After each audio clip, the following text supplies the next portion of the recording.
আসসালামু আলাইকুম ছোট্ট বন্ধুরা, আশা করি তোমরা সবাই ভালো আছো। আজকে আমি তোমাদের সাওম বা রোজা সম্পর্কে কিছু প্রশ্ন উত্তর শিখাবো। চলো শুরু করি। বিসমিল্লাহির রহমানির রহিম। মহান আল্লাহর নামে শুরু করছি।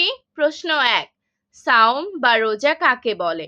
উত্তর, আল্লাহ তাআলার সন্তুষ্টি লাভের উদ্দেশ্যে সুবহে সাদিক হতে সূর্যাস্ত পর্যন্ত সকল প্রকার পানাহার ও সকল অন্যায় কাজ থেকে বিরত থাকাকে সাওম বা রোজা বলে।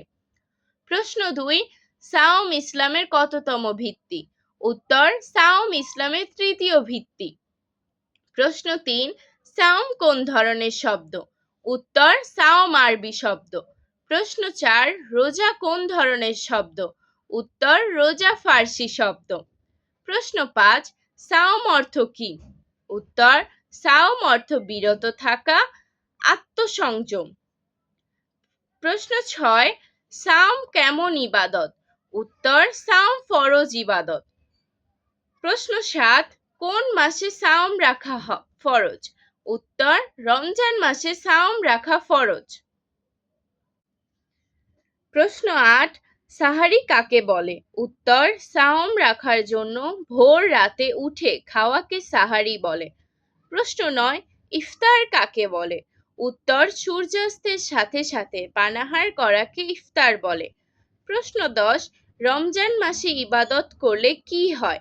উত্তর, রমজান মাসে ইবাদত করলে অন্যান্য সময় থেকে 70 গুণ বেশি সওয়াব পাওয়া যায়।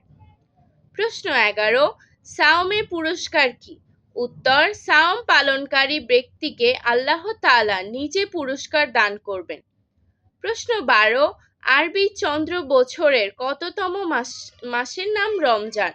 উত্তর, আরবি চন্দ্র বছরের 9ম মাসের নাম রমজান। প্রশ্ন 13, কোন মাসে কুরআন মজিদ নাজিল হয়েছিল? উত্তর, রমজান মাসে। প্রশ্ন 14, সাওম কয় ধরনের হয়ে থাকে? উত্তর, সাওম 6 ধরনের হয়ে থাকে, যথা 1 ফরজ, 2 ওয়াজিব, 3 সুন্নত, 4 মুস্তাহাব, 5 নফল ও 6 মাকরুহ। প্রশ্ন 15, সাওম আমাদের কি শিক্ষা দেয়? উত্তর, সাওম আমাদেরকে সৎ ও সংযমী হতে শিক্ষা দেয়।